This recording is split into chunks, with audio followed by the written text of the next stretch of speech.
So, welcome back guys. Yan, for today naman, tatalakayin natin yung patungkol sa Mamaw sprocket versus sa stock sprocket ng Raider 150. So, eto yun guys, at saka ito rin yung isa sa requested na video ng mga kaibigan natin, tsaka sa mga subscribers natin dyan. So, shoutout sa inyong lahat. So, for today guys, at saka I hope hindi umulan, Diyos ko po. Ito try natin kung ano yung magiging performance ng stock sprocket versus sa Mamaw sprocket na sinasabi nila. So ito, nagamit ko na itong mga paps mga mams. Ito yung ginagamit ko dito sa amin kasi nga nasa Bukirin kami. So medyo high altitude. So kinakailangan ko ng konting buwelo. So ngayon, itetest natin kung ano yung magiging performance ng stock sprocket versus dito sa Mamaw sprocket. So magsimula muna tayo dito sa stock sprocket. So yung specs nito, stock lang lahat mga paps mga mams. Tapos yung pipe lang yung binago natin, yung chicken pipe, yun lang yung binago natin. So stock yan lahat. Tsaka big tire tayo mga paps mga mams ha. Malaki yung gulong natin. So hindi ko talaga ini-expect na kukuha siya ng napakataas na speed. So without further ado, let's do this. So yung stock sprocket pala natin mga paps mga mams is 43, number 43. So yung sa engine sprocket niya is nasa 14. So yung combination na gagawin natin is yung una 14, 43, yung pangalawa saka tayo magpo 14, 45. So kasama natin yung kaibigan natin ngayon mga paps mga mams, no. So sasabay kami. Titingnan natin yung performance ng size 43 na sprocket na naka rim set, compare natin dito sa naka mags. So siguro mas magaan to gamitin. So open pipe din po siya. So punta na muna kami doon sa daan para mas matry natin, makita natin kung ano yung pagkakaiba. So lamang tayo ng dalawang block. Yan guys. So yan, nandun ka siya. Sige, try natin.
Makuha na ko ang 155 pero lamay sakyanan kay 152 151 ra.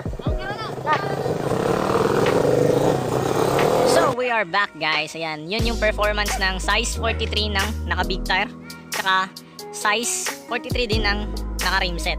So yan guys, eto big tire, stock lahat, walang binago except lang dito sa shifter. Saka yun lang naman yung pagkakaiba nito mga paps mga mams eh. Yung sa kanya meron lang siyang counting binago, naka rim set. Tapos nagpalit din siya ng big carb 28mm kasi yung stock sa akin mga paps mga mams is 26. So yan, kita natin yun. So yung sa kanya mga paps mga mams, nagpalit na rin siya ng oil cooler para na rin mas mabilis yung paglamig ng oil sa kanyang makina.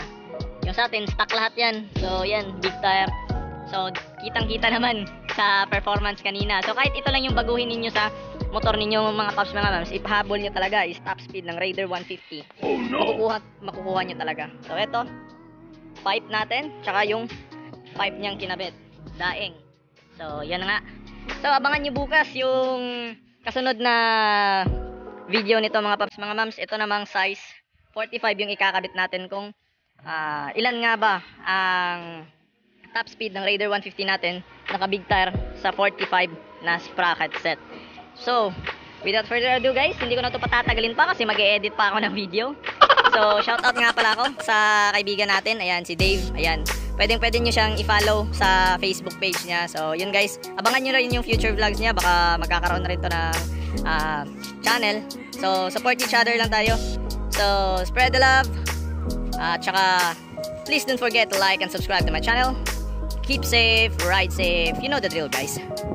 Peace out.